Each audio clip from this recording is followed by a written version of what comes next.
On International Men's Day, November 19th, we marched in Denver, Colorado's first Men and Families March, and arguably the largest men's march in the country outside of D.C. We marched not in anger, but in solidarity, not as right and left, nor as men and women, but as moms, dads, grandparents, children, advocates, and supporters, united in a simple truth. Children love and need both parents, and the data is undeniable. By every measure and metric, children are healthier, safer, and better off when both parents are actively involved. We march because families across Colorado and across this nation are being torn apart by the systems that were supposed to protect them. Family court, child protective services, child support, and domestic violence.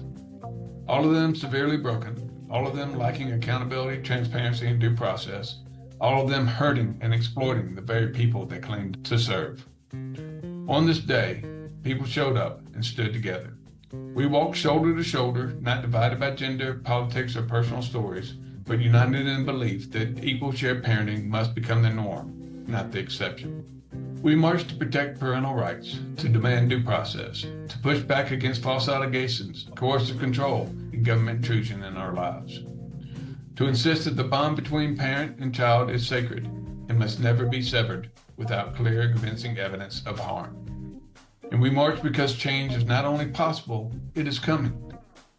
This wasn't just a march or a rally, it was a movement, a statement, a promise to our children and to each other that we will not stop until these systems serve families instead of destroying them. Thank you to everyone who walked with us and to everyone who supports our mission. And thank you to those who know what we are fighting for is simple and important. Two parents, stronger children, more resilient families, and safer communities. The march is over, but the movement has just begun. Join us.